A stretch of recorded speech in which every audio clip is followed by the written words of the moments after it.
പറ. ജിമ്മിയച്ചോ, എന്റെ കെട്ട് നടന്നതും എന്റെ അപ്പനപ്പന്മാരെ അടക്കിയിരിക്കുന്നതും ഒക്കെ ഈ പള്ളിയിലാ. അതിനെന്താടോ, താമരിച്ചോ തന്നെ ഇവിടെ അടക്കാം? അതല്ലച്ചോ, എന്റെ മക്കളുടെ കല്യാണവും ഈ പള്ളിയിൽ വെച്ച് നടത്തണമെന്നായിരുന്നു എന്റെ ആഗ്രഹം. എന്നിട്ട് അപ്പോഴല്ലേ മൂത്ത മോള് ജീന എന്ന് പറയുന്നത് അവക്കൊരു പ്രേമമുണ്ടെന്ന്.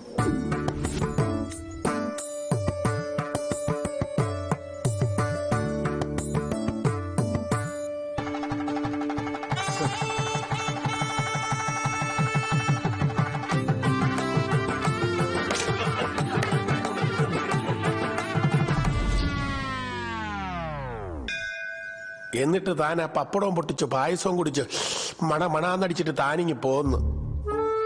താൻ നല്ല മോനാണല്ലോടോ ജോയ്സി.